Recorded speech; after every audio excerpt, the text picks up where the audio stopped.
सरकार तो यहाँ बीएसपी की बनना चाहिए। बीएसपी कहाँ बनेगी? बीएसपी की एक दो सीट जीत जाएगी। ये वीडियो देखा आपने, अजीत अंजुम है, ये कह रहे हैं कि बीएसपी का कुछ नहीं हो सकता है, 2 सीटें जीतेगी मध्य प्रदेश में। सोचिए, जिनके पास टीवी नहीं है, अखबार नहीं है, वो यही कहेंगे। मैं आपको बता रहा हूँ कि राजस्थान, छत्तीसगढ़, मध्य प्रदेश और तेलंगाना में कैसे बीएसपी खेल बदलने जा रही है। कुछ दिनों पहले मायावती जी ने एक बयान दिया था, उन्होंने कहा था कि मैं पावर ऑफ गेम में शामिल होंगे। सोचिए, वो होता दिख रहा है। मैं सबसे पहले बात करूंगा आपको मध्य प्रदेश की, फिर राजस्थान की, फिर छत्तीसगढ़ की, और उसके बाद ले चलूंगा तेलंगाना। तेलंगाना में एक शख्स ने, आर एस परवीन, जो पहले ब्यूरोक्रेट्स थे, आईपीएस थे, उन्होंने, जब वो आईपीएस थे तो उन्होंने तेलंगाना के स्कूलों का किस्मत बदल दिया था। कुछ स्कूल जो आंध्र प्रदेश में है उनकी भी किस्मत बदल दी थी, और उनके बच्चे गोल्ड मेडल भी जीत रहे एशियन गेम्स में। उनके बच्चे आईआईटी, आईआईएम, अमेरिका और पीसीएस अधिकारी भी हो रहे हैं। यंग है, जवान है, और पिछले 3 सालों से वो लगातार सड़कों पर हैं। लेकिन कोई टीवी अखबार नहीं दिखाएगा, लेकिन इन तस्वीरों से समझिए किस तरह का जन सैलाब है। हैदराबाद में एक रैली हुई थी और मायावती ने वहाँ जाकर कहा था कि हमारे मुख्यमंत्री तेलंगाना में आर एस परवीन होंगे। मैं फिर कह रहा हूँ, आज के डेट में तेलंगाना में क्या, पूरे देश में आर एस परवीन से ज़्यादा एजुकेशन के मामले में अनुभवी, शानदार नेता और सड़क पर संघर्ष करने वाला कोई व्यक्ति नहीं है। अगर इसी तरह का प्रदेश अध्यक्ष बीएसपी के पास हर जिले में मिल जाए, हर राज्य में मिल जाए, तो पार्टी की कया पलट हो सकती है। जैसे बिहार में जो उनके अभी नेता हैं अनिल सिंह, वो जिस तरह से लगातार ग्राउंड पर मेहनत कर रहे हैं, उनको कहा जा रहा है कि वो फूले साहू के विचारों को आगे बढ़ा रहे हैं। उसी तरह से तेलंगाना में, जहां 30 तारीख को चुनाव है, 30 नवंबर को, मैं फिर कह रहा हूं, तेलंगाना में बगैर बीएसपी के समर्थन की किसी की सरकार नहीं बनने वाली है। और यकीन मानिए कि बीजेपी और कांग्रेस दोनों हलकान हैं, मुकाबले को ट्रायंगुलर कर दिया है। और नतीजा ये है कि अगर कांग्रेस अभी गठबंधन नहीं करती है तो ये अफवाह भी अब काम नहीं करेगा कि बीएसपी बी टीम है, क्योंकि देश जान गया है कि राज्यों में कांग्रेस जहां जहां चुनाव लड़ती है वहां वहां किसी से गठबंधन नहीं करती है, और कम से कम दलित, पिछड़े, आदिवासियों से तो गठबंधन नहीं करती है। वो वही गठबंधन करती है जहां उसके पास कुछ भी ना हो। वो बिहार में गठबंधन करेगी क्योंकि उसके पास कुछ नहीं है, यूपी में करेगी, वो तमिलनाडु में करेगी। तो बाकी जो पार्टियां हैं वो बहुत उदार है, कांग्रेस को सीट देती है, लेकिन कांग्रेस भरे गुजरात हार जाए, गठबंधन नहीं करेगी। तेलंगाना हार जाए, गठबंधन नहीं करेगी। मध्य प्रदेश हार जाए, 20 साल से हार रही है, गठबंधन नहीं करेगी। राजस्थान हार जाए, गठबंधन नहीं करेगी। छत्तीसगढ़ हार जाए, गठबंधन नहीं करेगी। इनका सोचना है कि या तो बीजेपी अत्याचार करे, जनता हमारे साथ आ जाएगी, फिर हम वही अत्याचार करेंगे। लेकिन तेलंगाना में आर एस परवीन ने अकेले खेल बदल दिया है। दिलीप मंडल ने एक शानदार आर्टिकल लिखा है कि बहुजन समाज के लिहाज से, एससी एसटी ओबीसी के लिहाज से, अल्पसंख्यक समाज के लिहाज से आर एस परवीन से शानदार इस देश में नेता नहीं है आज के डेट में, युवा नेता।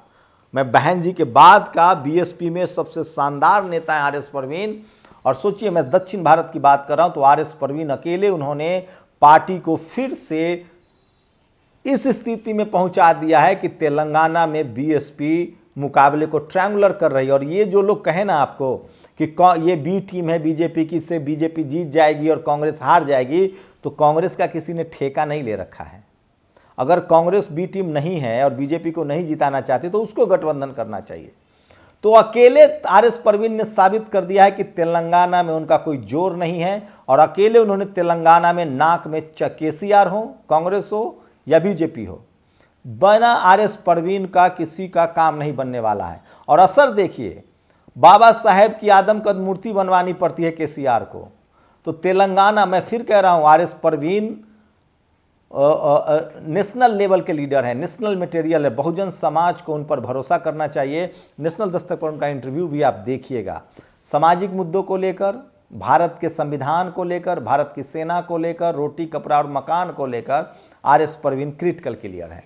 तो शानदार नेता हैं, शानदार 3 साल से सड़कों पर है, कभी सड़क पर खाना खाना, गरीब लोगों से बात करना। उन्होंने पूरे 3 साल में तेलंगाना के एक एक जिले को छान दिया है, वो घर भी नहीं लौटते हैं।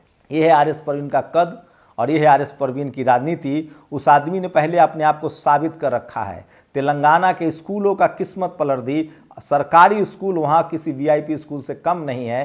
अंग्रेजी की पढ़ाई है और उसका सबसे ज़्यादा फायदा एससी एसटी ओबीसी और मुस्लिम समाज के बच्चों को हुआ है। उसके बाद आते हैं राजस्थान। राजस्थान में पिछली बार 6 सीटें जीती थी बीएसपी ने। इस बार मायावती जी 4 दिन रहने वाली हैं, 8 रैलियां करेंगी और राजस्थान में दलित समाज कम से कम पिछड़ा बैकवर्ड कांग्रेस से इस कदर नाराज है कि आप कल्पना नहीं कर सकते हैं।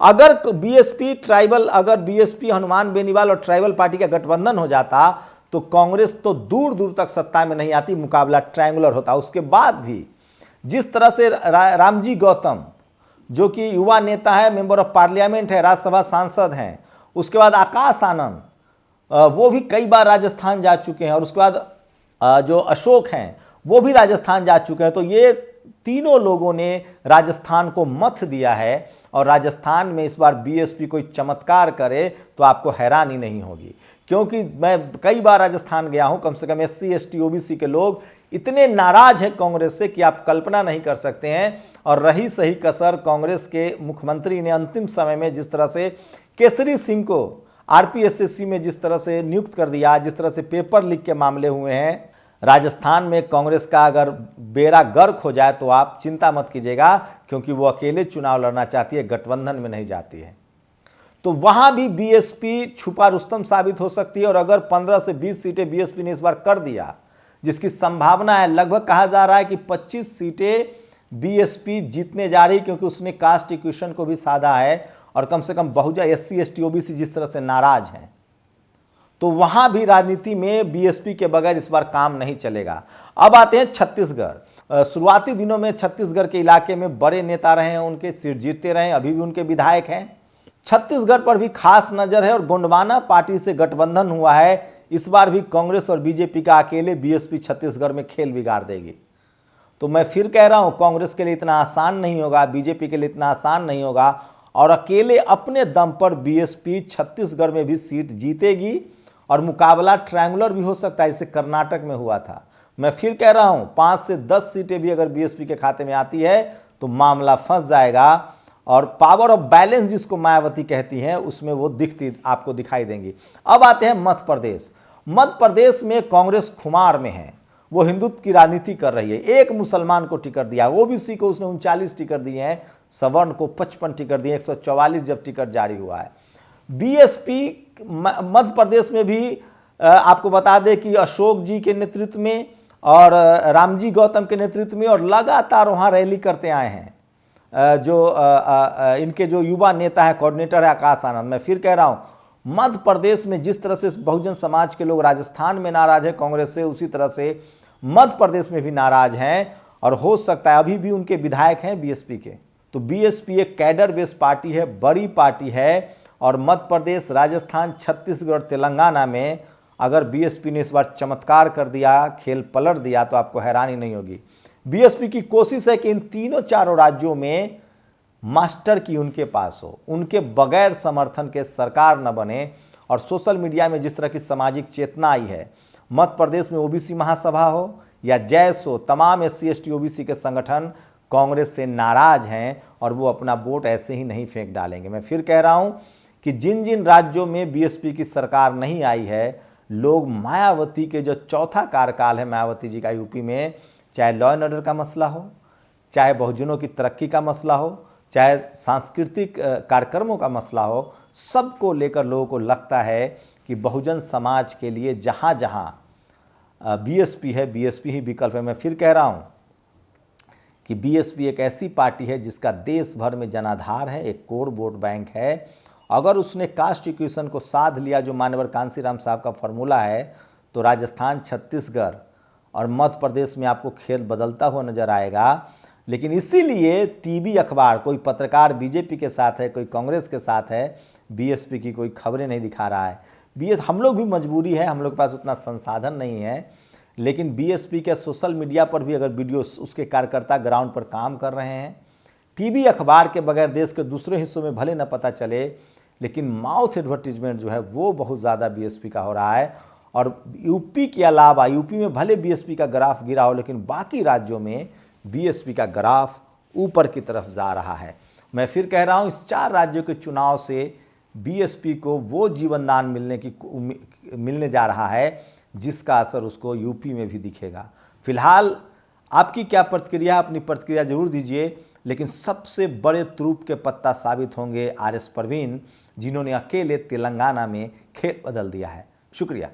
नेशनल दस्तक की आपसे गुजारिश है कि अगर इसको बचाना चाहते हैं तो नेशनल दस्तक को सब्सक्राइब करने के लिए रेड कलर के सब्सक्राइब बटन को दबाएं, फिर बेल आइकन की घंटी दबाएं। नेशनल दस्तक को बचाने के लिए बहुत जरूरी है कि हर खबर को शेयर करें, लाइक करें, कमेंट जरूर करें।